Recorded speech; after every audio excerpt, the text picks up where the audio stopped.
Good morning, class. We are looking at section 4.3, how derivatives affect the shape of a graph.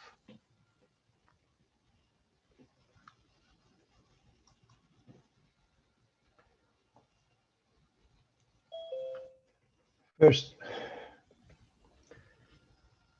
definition of absolute and local extrema refer to the following. In the case of absolute, it works in the entire domain, that it's the largest or smallest value of y. In the case of a local or relative, it pertains to simply an open interval. Critical point, basically you set f prime equal to 0, where f prime is 0, or f prime doesn't exist. Those are the answers for critical points. Extreme value or closed interval theorem, if you have a continuous function in a closed interval, you evaluate the function at its critical points, the end points as well, and the largest would be the absolute max, the smallest would be the absolute. Rolle's theorem and the mean value theorem. Rolle's theorem indicates if f is continuous in a closed interval of a to b and differentiable in an open interval of a to b, if the endpoints have a functional value that they are equal, f of a equals f of b, then there must be some point in that interval such that f prime equals 0, which means a horizontal tangent line. The mean value theorem, okay, so the Rolle's theorem is a special case of that. If f is continuous in the same closed interval and differentiable in the same open interval, then there is a point somewhere where f prime is equal to f of b minus f of a over b minus a, which means there is somewhere in between that the secant line is parallel to the tangent line is parallel to the secant line. Here's the summary of the section, okay? So let's quickly cover the summary and then we look at the details. The function is increasing, f prime is positive, and decreasing, f prime is negative. A critical point definition was given, find f prime set equal to 0 and where it does not exist. Relative extrema, okay, happens at the top or bottom of an interval, okay? In other words, peaks and valleys. And when f double prime is positive, meaning f prime is increasing, we have a concave up, otherwise it's concave down. If you look at the concept and the graph of a concave up, you'll see what happens here as an example. If you were to draw a tangent line, you would have a negative value, okay? Then it becomes 0, then it becomes positive, so f prime is increasing. And an inflection point is where concavity changes, and probably where f double prime is 0 or doesn't exist. If you look at these graphs, they will help us understand the concavity a little bit better. In the case of a concave up, the graph is above its tangent line. In the case of a concave down, it's below its tangent line. Also look at this one, the same thing that I was explaining before. If you look at this tangent line, okay, the slope of this tangent line, okay, versus this one has a larger slope, and therefore f prime is increasing, okay? But for this case, it's the other way around, the f prime is decreasing. Okay. How do we graph a function? We use the knowledge of pre-calculus. The pre-calculus give us the knowledge about finding intercepts, the end behavior, okay? The end behavior, remember, if the leading term is ax to the power of n, where n is even, it looks like x squared. If a sub n is positive, otherwise looks like minus x squared. If n is odd, looks like x cubed or minus x cubed accordingly. And behavior near an x-intercept, I will explain that with a couple of examples here. Aside from that, we add extrema using calculus by sign graph. So what do? We find f prime, we set equal to 0, we solve, we do a sign graph. By the way, when we say f prime equals 0, also we look at where f prime does not exist. We also find inflection point or points if they exist by getting f double prime and again doing the sign graph to figure where the function is concave up, concave down, and whether we have an inflection point or not. When we put all of this together, we have a decent graph. Okay. Now,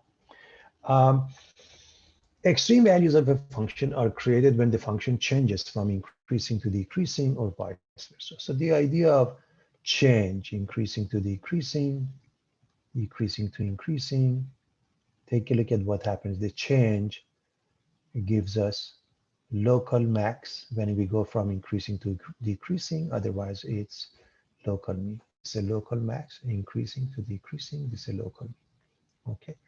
And it repeats here, look at it, decreasing to increasing to decreasing. So we have a local mean first and then local max.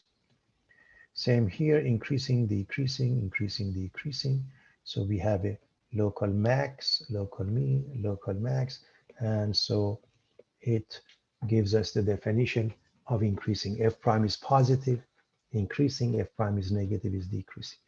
Now, as far as the proof is concerned, the proof comes from the mean value theorem. Everybody remembers that if we have a continuous function and a differentiable function from A to B, okay, then we have this f prime of c equals f of b minus f of a over b minus a, and this one is the same thing.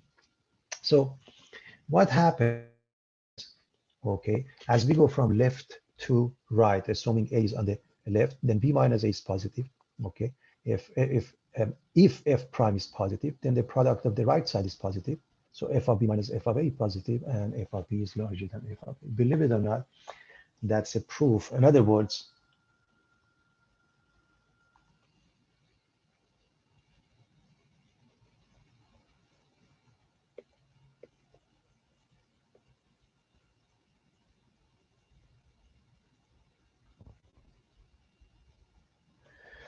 b is larger than a, and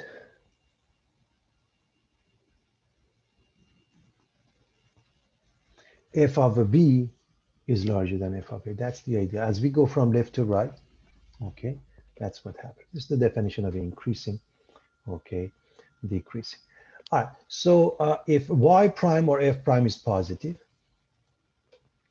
curve is rising first.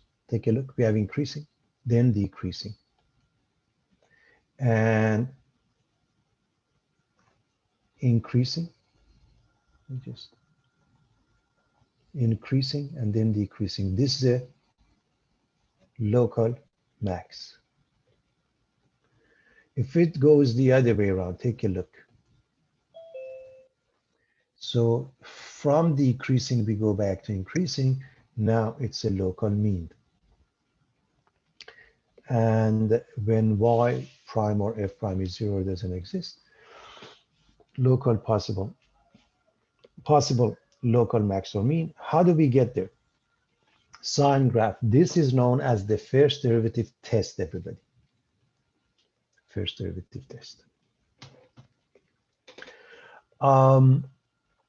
Let's go to the second derivative. So let's find f double prime, okay, and see what happens. If it's positive, the curve is concave up. If it's negative, it's concave down. Okay, and that would be the possible inflection point. So concave up where f double prime is positive, concave down when it's negative. I showed you the graphs that indicate this. And this is really the test of concavity. I want to make sure everybody understands that. So it uses the second derivative. However, the second derivative test is really gives us the half of the information about the first derivative test. So what is that? I'll go over that in a moment by looking at a couple of simple examples. So we want to do this graph. And what I want to do, I want to show you how we can graph this without calculus in essence. Okay, so let me quickly show you how it's done.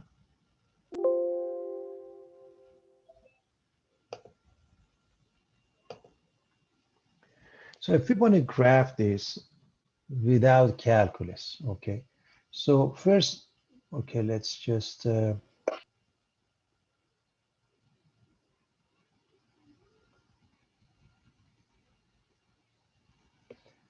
the idea is to graph it. All right, let's discuss the AND behavior.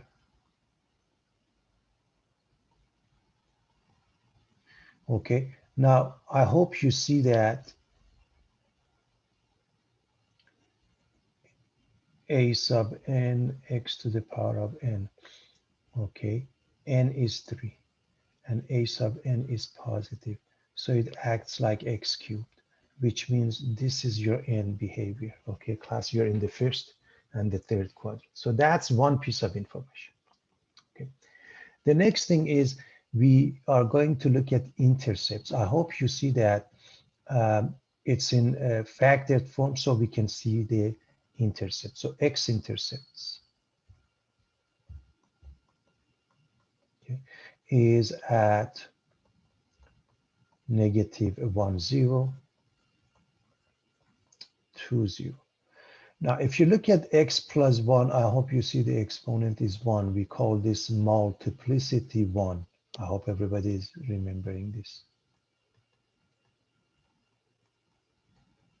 Multiplicity 1, whereas x minus 2 has multiplicity 2. When it has a multiplicity 1, and let's, by the way, locate those. Okay, let me just.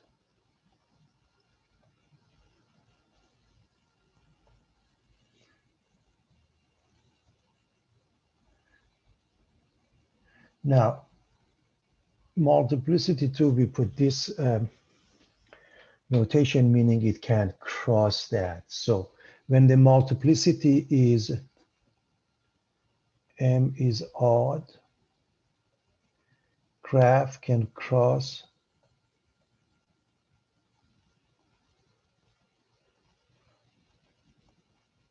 the x-intercept. M is even, it cannot.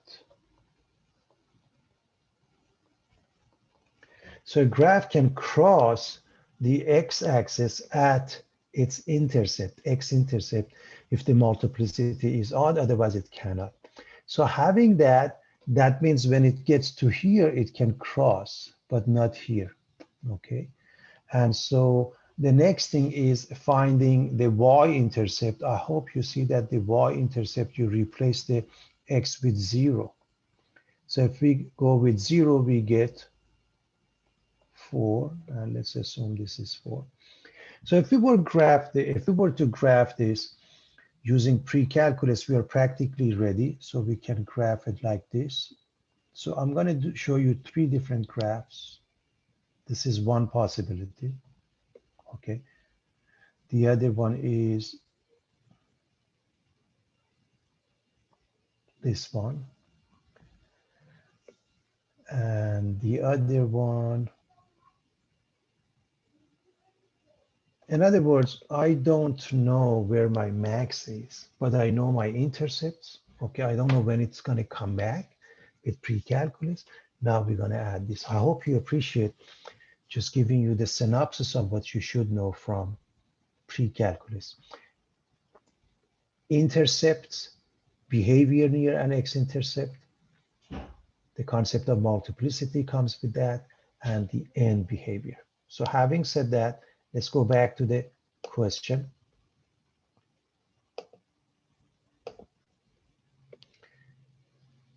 All right, so we want to graph this. Okay, we've already discussed the intercepts, and it's simple to see. Now let's find relative extrema. In other words, we have an idea how the graph looks like. Let's add more. Okay, so it's a simple case. F prime of x is 3x squared minus 6x. You set it equal to 0. you factor and x becomes 0 and 2. I hope it's easy for everybody. This is, by now you have mastered the beauty of differentiation. So again, we have 3x squared minus 6x. Okay, you take the 3x out, x becomes 0, x becomes 2, and now you do the sign graph. So take a look at what happens here. You put the number line, here's the sign graph, number line. You put x equals 0, f prime is 0, x equals 2, f prime is 2. So you pick up a test point to the left of 0 and in between, and so on and so forth. Now, one thing I want to mention, when the exponent is odd on these pieces that you are doing the sign graph, then the sign alternates. So as long as you find one is good enough. But just as an example, you can pick up a test point here, class. If you pick up anything here, let's say for the sake of argument, -1. And what do? You can put it here, or you can put it in the factored from whatever is easier. So if you put it here, you get negative, and then this is negative, negative times negative is positive. This becomes positive. You can do the rest in the same manner. Between 0 and 2, pick 1. After 2, pick 3, or just remember what I told you and why they alternate, okay? When you are dealing with a polynomial of this form and the degree on each case is odd, then they alternate. Otherwise, it doesn't. So just take a test point to be on the safe side. This gives us a lot of information. Wherever you see positive is increasing, negative is decreasing. First of all, I like to put the arrows, and here's the reason. Look at the arrows, up and down. That means at top here, you have a local max. So local max happens at 0. You have to put it back in to find the y coordinate. Down and up. Local mean at 2, okay? And you put it back in. So it's increasing, decreasing, increasing here. And we have a local max and local mean. So take a look. Local max equals 4. Why is that? You put the 0 into the original function. Original function. Now, you put the 2 into the original function, you already know 2 gives you 0. So local mean equals 0 at that pair, okay? Increasing, there are 2 areas. So negative infinity to 0, union 2 to infinity, the rest of it in between is decreasing. So that's what's happening with this function. Now, I'm going to show you the second derivative test, everybody, but don't do that for graphing. Learn it for the sake of applications. Why not for graphing? Because it only does half of the job. I can't emphasize this enough. Okay, everybody? So what is it that it does? Okay, first we have this function. Then we have y prime, and we have the critical points from the previous page. Nothing is brand new. We just repeated what we had from the previous page. Now, we are reminding everybody when f double prime is positive means concave up, f double, and that means relative mean. Remember, concave up, right? Concave up looks like this. Concave down looks like this. And so if it's concave up, you're looking at a local mean. If it's concave down, you're looking at the local max. So I hope you see why this is the case, okay? So let's find the second derivative. 3x squared minus 6x. Differentiation gives us 6x minus 6. Okay, class? And now we plug in. If we plug in, 0 gives us negative. So graph is concave down. Okay, this is where the local max occurs. Now plug in number 2. Plug in number 2, and that gives you positive. Positive means what? Okay, concave up. Okay, relative mean. So what happened? We just got half of the information of the previous page or the first derivative test. That's why you don't want to do that when you're graphing, everybody. Just do the first derivative test. But for applications, you'll see why sometimes it makes it easier. All right, so, but what is the test of concavity? It helps us find the inflection point. We already have f double prime, okay? And we are going to set that equal to 0. And x gives us 1, and we do the sine graph on that. So take a look at the sine graph on that, everybody. Okay, so you put x equals 1 here, y double prime becomes 0. Okay, now to the left of 1, you can pick up a test point. The easiest one would be 0. Okay, and then you plug it into this. I hope you see that if you plug in 0, this makes it negative. Okay, on the other hand, if you plug in to the right of 1, to the right of 1, pick a test point. We are picking up test points. I'm going to call it TP. So we are picking up here 0 and over here like 2 or 3 or 4 or 5. You don't have to pick 3. Okay, I want to make sure that everybody understands. You don't have to pick 3, everybody. Okay, so having said that, let's plug in 2 or 3 or 4 or 5 or any other number becomes positive.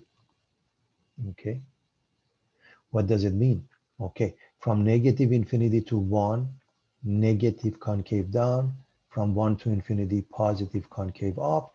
Therefore, inflection point at x equals 1.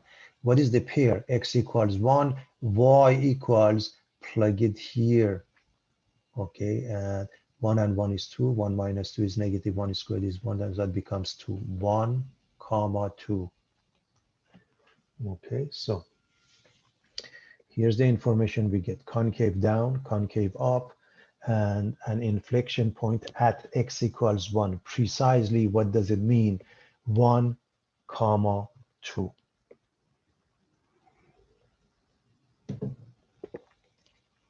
Let's put all of this together, everybody.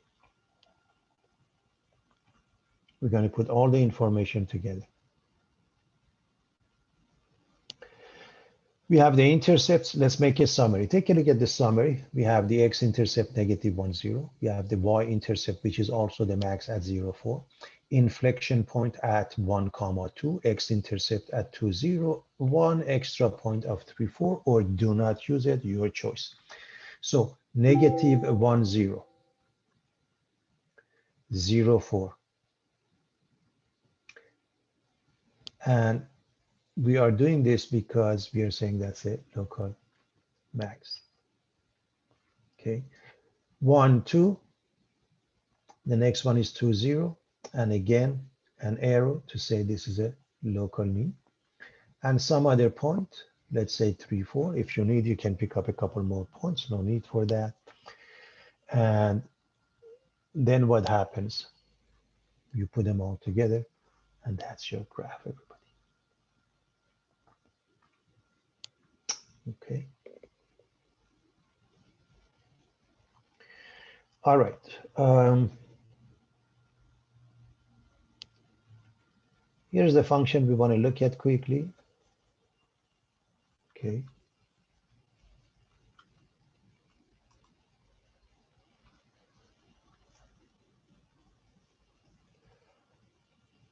So let me just quickly give you the synopsis of this graph also. If we want to graph this, first we look at the intercepts. The intercepts class, they are easy to come by. If I factor this off at 1/2 x, or just let's take off x squared. Not that it matters, either way is fine. Class, we can do that. So just x squared, let's say. So x squared times 1/2 x squared minus 1 equal to 0. We are looking at intercepts, okay? So this gives you 0, which means 0, 0. This one gives you 1/2 x squared equals 1, x squared equals 2, x is plus minus square root of 2, and it gives you what you see. Okay.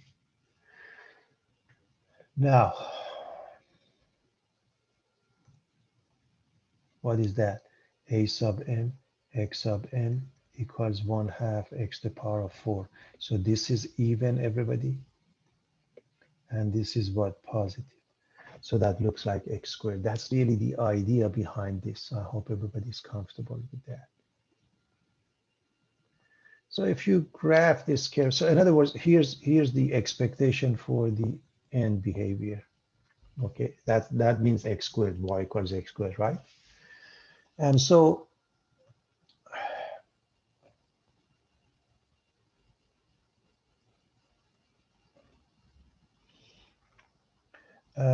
square root of 2, let's say this is 1. Let's say this is 2. This is negative and negative 2. So it's 1.41, so it's here, and negative 1.41 roughly. Okay, and so the graph, if you just go with that, and you can pick up more points, when it hits this one, it goes down, and it has to come back up because there is another x-intercept. But what happens here, and I want to show you here, over here at 0, 0, everybody, what happens is very simple. Take a look. Multiplicity even. Do you see multiplicity 2, 4, 0, 0? So it has to come back down. Okay, and it has to go back up at some point to hit the next x-intercept, and it goes up. Now, when will this happen? We don't know, but this is the general shape. So I hope you see we can still graph it fairly decent, and of course, if we are doing it with pre-calculus only, we add a few more points. Okay, so we have an idea of what's going on. So let's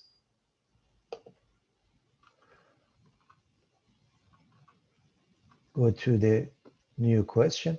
And so we've already discussed, how we find the intercepts. Let's look at f prime of x. 1/2 times 4 is 2. X cubed minus 2x. We set it equal to 0 by factoring the 2x out.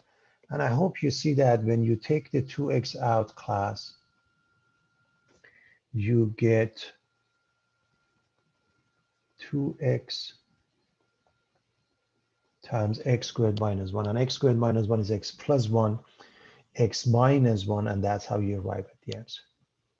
And so the critical points are at 0, negative 1, and 1. A couple of things I want you to notice. Again, this is all of them have only degree 1. So as long as you pick up a test point for one of them, that will do the job. They will alternate, class.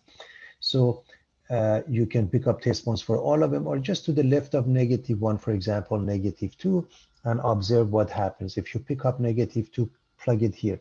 Negative makes this one negative, 2 makes this one negative, this one negative, this one negative. There are 3 negatives, so the answer is negative.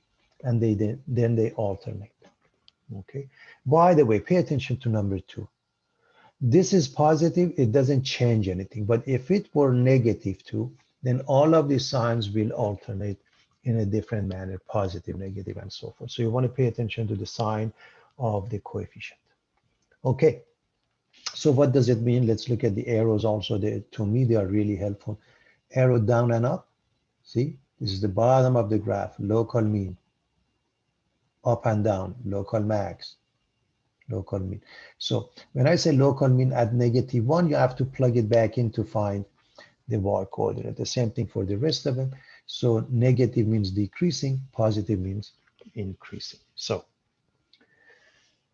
local mean equals negative 1/2 at x equals plus minus 1. Those are the pairs. How do we know that? First of all, whether you put negative 1 or 1, it makes no difference. Both of them give you the same answer because they are being raised to the power that are both even.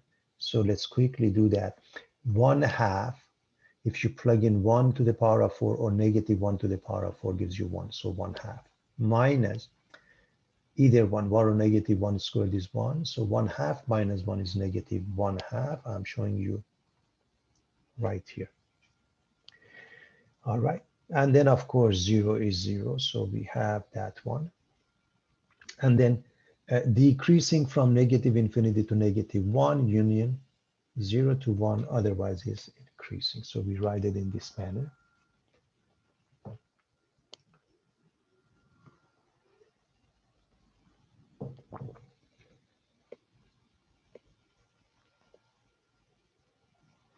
So we got the intercepts.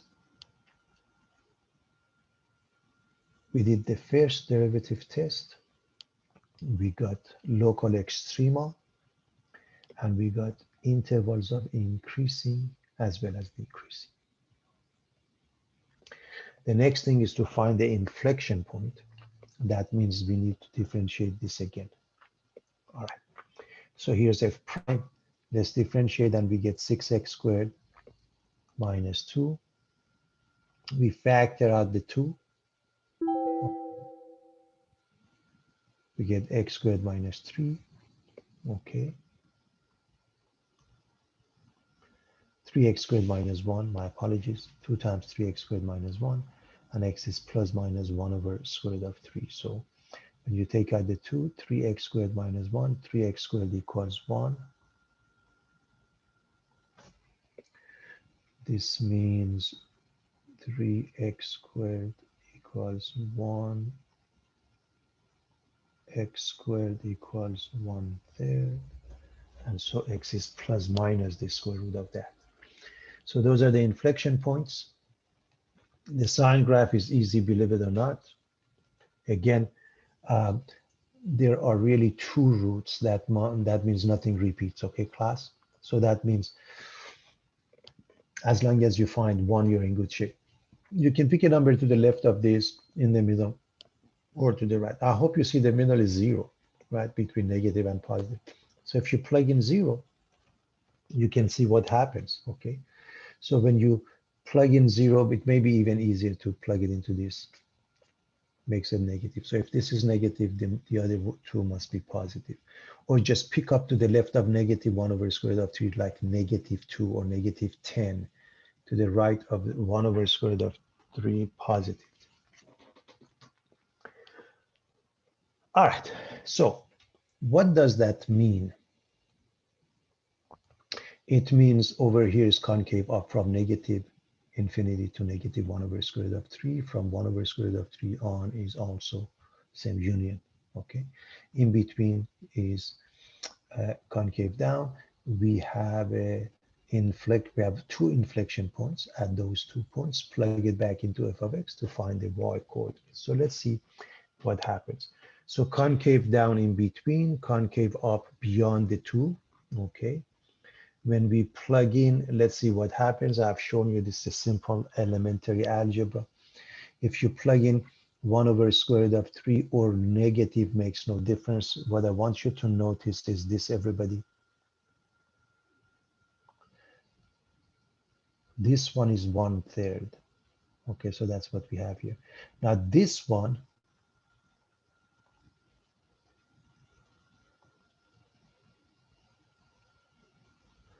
is 1/3 to the second power, or 1 over 9, because it has the exponent 4.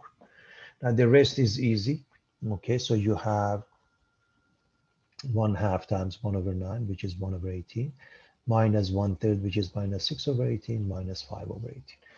And we need to change all of them to decimals for the sake of graphing, okay? So we have an approximation how they look like. So take a look at what happens.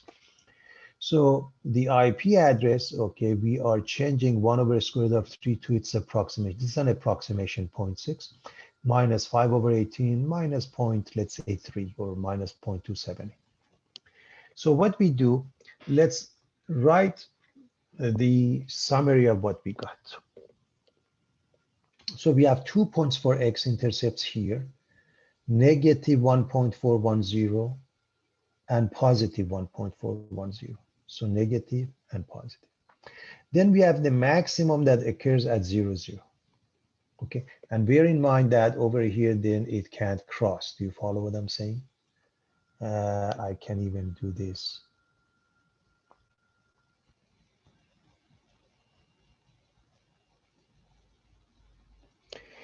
Okay, so something like that. Then the IP address, okay, instead of 1 over square root of 3, we put 0.6, okay, because it's easier to see. So, and the other one is negative 0.3, let's say. So this is one of them. Negative 0.6, negative 0.3, positive 0.6, positive and negative 0.3, and then minimum class. Negative 1, negative 1/2, positive 1, negative 1/2. So I hope you see that, you know, you really have to do your best to do this, and sometimes it's not easy, okay? So anyways, now I want to erase this, and you put them all together and it looks something like this. I hope you see that the graph is what we have already expected, but it's more precise because we are using calculus. I want to look at an application to mention really the difference between the first and second derivative test. All right, so the number of bacteria is given. We want to find the initial population. I hope everybody recognizes that this is simple, obviously.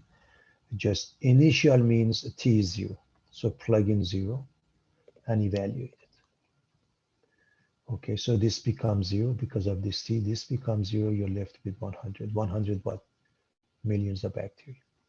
At what time before 10 hours will the population be maximized? Means you're looking at this. So in other words, you have over here 10t minus 2t cubed plus 14t plus 100.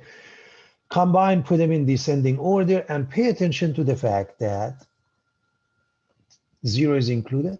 This is a continuous function, by the way, but 10 is not. Okay, class? It's half closed, half open. So you have to consider 0 in essence we already have.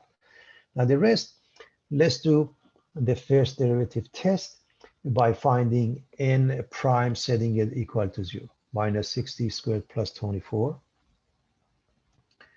And I hope you see that this is a simple case because you have to say okay, let's write it here, equals minus 6 times t squared minus 4, which is t plus 2, t minus 2. There are two answers. And as you can see, from 0 to 10, we can only use t equals positive 2. So having said that, what happens? You do the first derivative test. Is easy, class. To the left of 2, you can plug in 0, okay, and 0 gives you, let's just say, positive here, negative here, but this negative 6, this is what I meant, class. If you happen to have a coefficient which is positive, you can ignore it. It doesn't change anything, but in this case it does. Negative, positive, negative, their product is positive. So up and down, local, okay, max happens at t equals 2. Okay, now we can do the second derivative test, which means the following, and I want everybody to see what that means. N double prime is negative 12t. Okay, and now you plug in and observe what happens. N double prime is negative 12t. You plug in because it's negative. Okay, it's concave down, occurs at t equals 2. What do? You plug in t into the original function, or this one, and evaluation results in 132 million. That's the maximum value. So again, if you don't want to do the sign graph, so class, do the sign graph and you're done. Don't do the sign graph, do this one. I hope you see what happens. So all of this calculation is a must. You need to do all of this. You do either or, okay?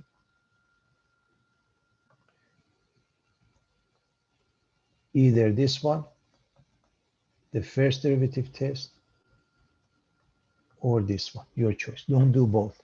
I think most of the time, the second derivative test is easier. All right. Here's the next graph.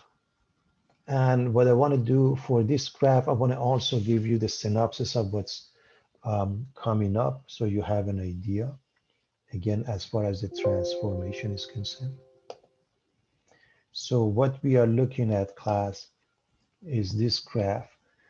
So I hope you realize this is a cube function. So if I'm graphing this, okay, first, so number one, I have a cube root function. I hope you remember cube root looks something like that. Number two, I'm going to call it y sub 2 is cube root of x squared. By the way, this is cube root of x minus 2 squared plus 1, okay? So what happens here, class? This becomes a little bit larger and this flips over, becomes positive. Again, I'm discussing a transformation in essence. Number three, we have y sub 3, let's say, that is cube root of x minus 2 squared. That means it's the same thing shifted to the right by 2 units, okay? This is not to scale, class. And finally,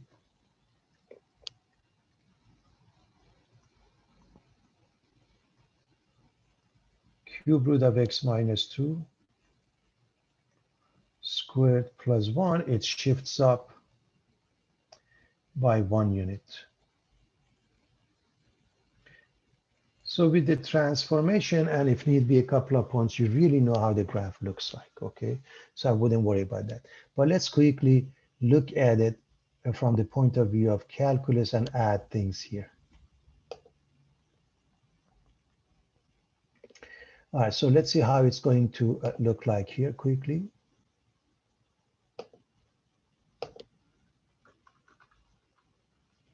So the very first thing is to differentiate this. This is really simple. We are not too worried about that.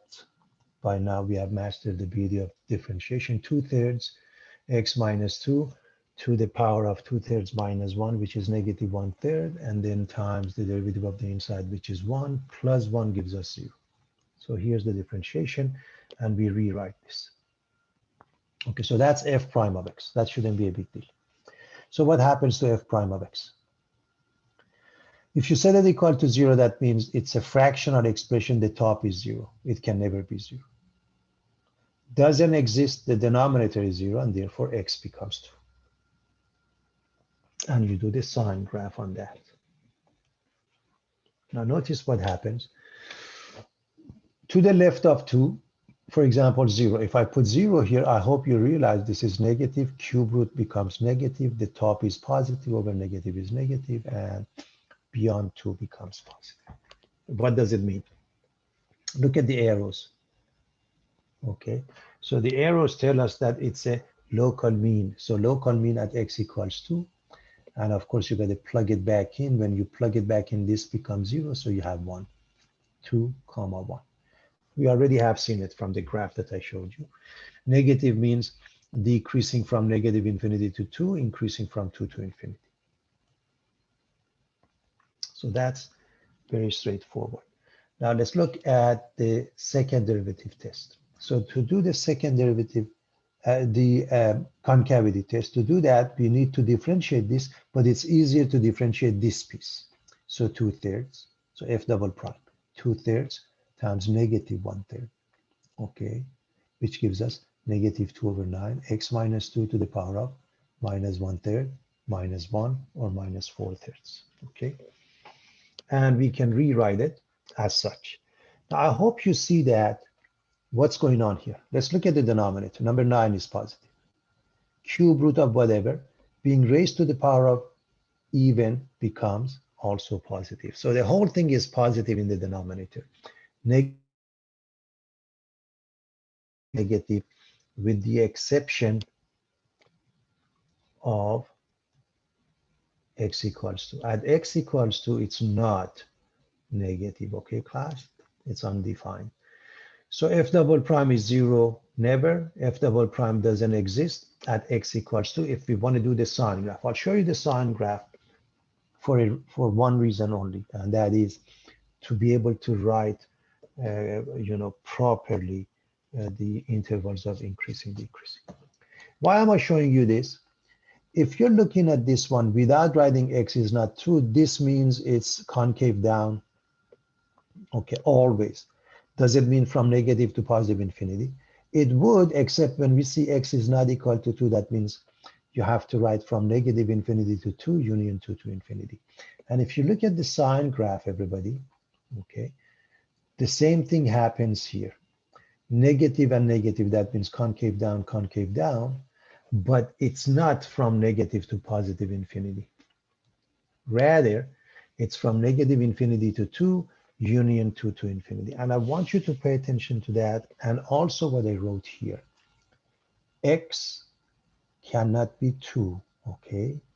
That's why you write it this way. Otherwise, if it is concave down everywhere from negative to positive infinity, it is really a smooth curve. All right.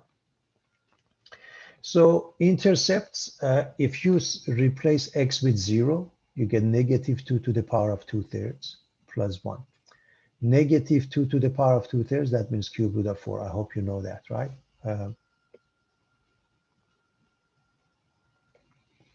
So negative 2 to the power of 2/3 plus 1. This means cube root of negative 2 squared, which is 4 plus 1. Okay, again, I put this here, a to the power of m over n is nth root of a to the power of m equals the nth root of a to the power of m. Okay, there are different ways of writing. Okay, there is no x-intercept because you have to set y equal to 0. So if I set, let me use a different color. If I set this one equal to 0, that means x minus 2 to the power of 2/3 must be negative 1. Okay, let's raise to the power of 3. X minus 2 squared becomes negative 1 to the power of 3 is also negative 1, and this has no solutions. Why? Because the left side is squared. Now you put all of this together. So we have the y-intercept, everybody.